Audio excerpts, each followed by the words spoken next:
বরাকর ৩ জেলা খাসার, শ্রীভূমি এবং হাইলাকান্দি জেলা বাদবাকি অন্যান্য জেলার তুলনায় বিভিন্ন ক্ষেত্রে সার্বিকভাবে পিছিয়ে আছে। ইনো বড় ধরনের কোনো ইন্ডাস্ট্রি নাই, কোনো স্থানীয় কর্মসংস্থান নাই। এর বাদে আমরা ছেলেরা টাকা রোজগারের লাগি এখন পর্যন্ত বহির্রাজ্যত বহু দূর যাইতে লাগে। সময়ে সময়ে আমরা এজিপি, কংগ্রেস, বিজেপি সব ধরনের সরকারের আমলও নানা মন্ত্রী, বিধায়ক, সাংসদ নির্বাচিত করিয়া সরকারের দরবারও ফাটাইছি, কিন্তু যেভাবে উন্নতি হওয়ার কথা আসলো এইভাবে উন্নতি কিন্তু হইছে না। বরাকর একমাত্র রূপকার হিসাবে প্রয়াত মইনুল হক চৌধুরী এবং কেন্দ্রীয় মন্ত্রী হিসাবে সন্তোষ মোহন দেবের কথা আজ পর্যন্ত মানুষে ইজ্জত সহিত, সম্মানের সহিত ইয়াদ করে।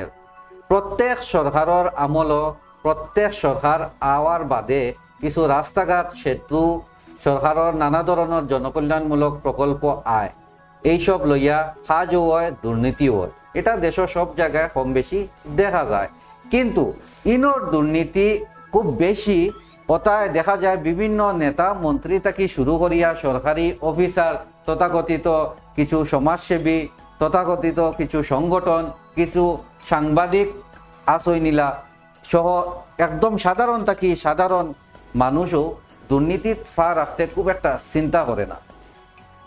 উপত্যকার দুর্নীতির সিস্টেমটা এমন হইয়া গেছে যে আমরা সবও জানতে অজান্তে, জানিয়া না জানিয়া জড়িত হইয়া পড়িয়ার। যদি আমরা নির্বাচনের কথাও ধরি তো দেখা যায় যে টাকা পয়সাটাও প্রাধান্য, মেইন ইস্যু হইয়া গেছে। যার একটু বেশি টাকা পয়সা হয়ে গেছে সে নির্বাচন বাজের জিতেরও। জনসমর্থনের লগে লগে হইয়া এই নেতার টাকা কিন্তু বহুত খরচ করতে লাগে নেতা হইতে গিয়া।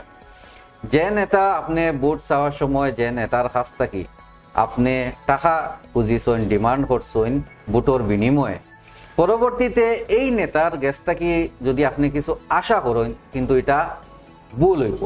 ইনো শুধু নেতার ভুল নাই, আমরা সবর ভুল যদি আমরা টাকার বিনিময়ে আমরা ভোটটা বিক্রি করিয়া দিছি। যাই হোক, প্রচণ্ড উৎসাহে আবেগে একজন নেতারে জয়ী করা হয়, এর বাদে ধীরে ধীরে কয়দিন যাওয়ার বাদেও শুরু হয়ে যায় কিতা এই নেতার সমালোচনা করা। 5 বছর বাদে বাদে ঠিক এইভাবে আরেকজন একই পদ্ধতিতে আবার আমরা নেতা বানাইমু, আবার আমরা সমালোচনা করব। ওলা তো দেখিয়ে ইয়ার গত 20-25 বছর থেকে সমগ্র বরাক উপত্যকার আমি যেটা হইতে চাই যে যেভাবে উন্নয়ন হওয়ার কথা আসলো বিভিন্ন কারণে উন্নয়ন হয়েছে না। এর লাগি প্রথম দায়ী আমরা বাদবাকি নেতারা, নির্বাচিত নেতারা। এবার আর 2026 বিধানসভা নির্বাচন, এবার মানুষের মনোভাব কিতা বদলাননি।